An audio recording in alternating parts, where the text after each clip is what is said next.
Hey guys, it's Maddie. Welcome back to my channel, and for today's video I'm going to be giving you guys some super easy, well mostly easy, ways that you can help to save the earth. So I have compiled a list of 12 things that you can do to help save the earth. You're going to start from the most simple ways to the more extreme ways, and of course every little thing that you can do on this list to help out will help save our lovely planet that supports all 7 billion of us. So keep on watching. So the first item on my list is to use reusable dishes. I don't know how many families that I see that just use paper plates, plastic forks, foam cups. None of that is necessary. I know it's more expensive to invest in a nice pottery set of dishes, but in the end it'll probably save you money because while they are expensive initially, you don't have to keep buying them every week like you do disposable ones. And think of how much trash you're saving, because if you have 3 people in your family and you have 3 meals a day, that's 3 sets of dishware minimum that's going in the trash. That's not including snacks and things like that. So you could really help cut down on your waste. The second thing that's super easy is to just make mindful purchases. Don't buy things that you don't need. I think back to 5th grade me when we went to the Grand Canyon, and I thought that I needed to buy every little souvenir there. Well, frankly, half of that stuff, if not more, has wound up in the trash because it wasn't practical, wasn't useful, and wasn't very memorable of the Grand Canyon. So whenever you're out thinking, oh, this looks cool, ask yourself, do I really need it? Am I going to get a lot of enjoyment out of it? It's okay to make purchases, but making sure that it's something very valuable to who you are and what you like to do, and not something that you just want in the moment. The third thing is to recycle. Recycling is so easy, especially if you live in city limits. You can sign up for recycling and they just take it off with your trash, but instead of going into the landfill and ruining the earth, it goes and can be turned into something else.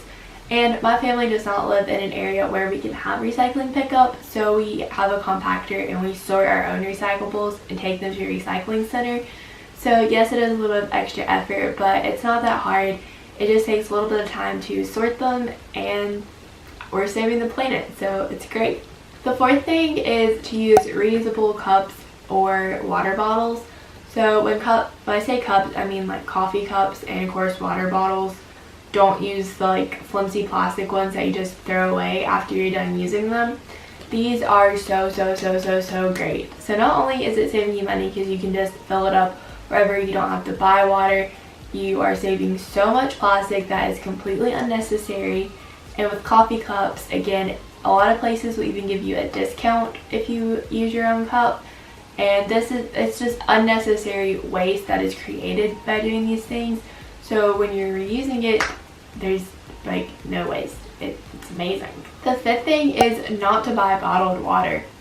I mean, you just don't need to. I understand that some places such as the beach, those people might need to buy bottled water because it's a little salty. But if you live in an area where your water is fine, there's absolutely no reason to be buying bottled water. I don't understand in my area where the water is perfectly fine to drink why people just buy bottled water. There's just not a point. I mean, it's not like that water tastes any better than the water at your house. I know whenever I go somewhere and try their water, it always tastes a little different, but that's because I'm used to the water that comes from my house, which comes from a spring, and not a lot of places have a spring.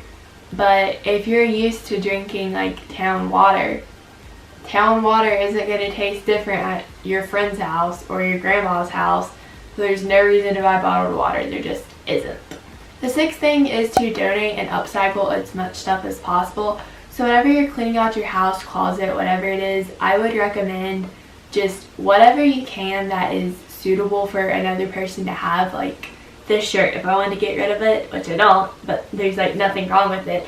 So it would be better for me to donate it to Goodwill where somebody else can buy it, and that helps not as much stuff be thrown into landfills. And thrifting is a great way to help save the planet too, instead of buying it from more popular brands, because they make a lot more than they sell, and it just either winds up, if it's not in a thrift shop or like a resale store like Ross or something like that, it just gets thrown away. It's very wasteful. And I mean, I'm not perfect. I enjoy shopping at big brands like American Eagle and PacSun because their clothes are super cute. But recently I've been trying to do better about just buying what I need and trying to support other businesses that are more local and even thrifting some stuff. However, I am not the biggest fan of thrifting because I find it super time consuming, but if it's something that you like to do, you should do more of it because it's great for the planet. My 7th tip is to try and minimize your waste. So with this, I'm trying to say think before you do, not just with purchasing, but with being wasteful in general. For example, if you're printing, try and print two-sided so that way you're using less paper. Or if you're printing and you don't really need to turn it in, try printing on a piece of scrap paper so that way you're not dirtying up a new clean sheet. Things like that, just being more mindful in what you are doing. My 8th tip is definitely the most cliche of them all, and that is metal straws. So I know it's very hard to keep up with metal straws. I personally do not own metal straws because I know that I would just forget them everywhere.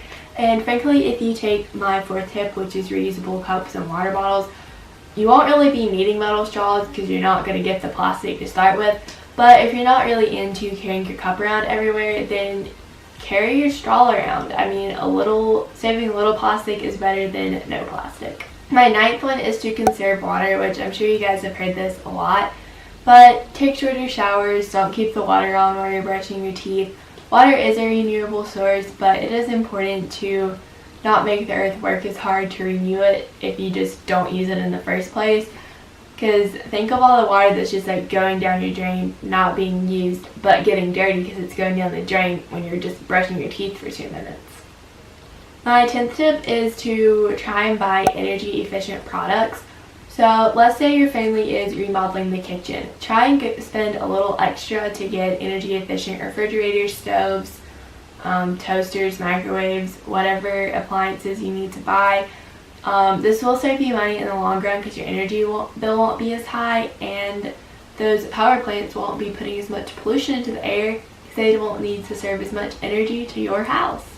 Okay, so the last 2 tips are the most extreme, which is why I saved them to last. And the first one is to go vegetarian, which I am not vegetarian. But if you're a person that just doesn't enjoy meat, doesn't really eat meat at all, then just make the decision to go completely vegetarian and not even have cheat days, because animal agriculture is not only harmful to the animal population, but just to the earth in general. Like all of the poop and stuff that just like runs off into water streams and contaminates it.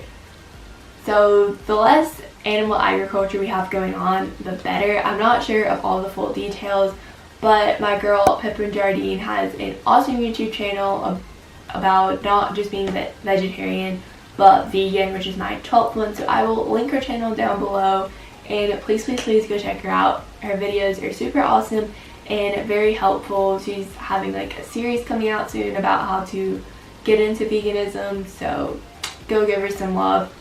And as I mentioned, my 12th one is to go completely vegan, which is no animal products at all. So like no dairy is mainly what's included in this, and it's a completely plant-based diet. There are a lot of myths surrounding being vegan about not getting enough calories, nutrients, that sort of thing, but like I said, she has tons of like videos on her channel about how you can incorporate these essential things into your diet, and she even has some recipe books. So if you guys like this video with my tips of how to save the earth, give it a big thumbs up. Comment down below what you're currently doing to save our lovely, lovely planet. And yeah, I'll see you guys in the next video. Bye!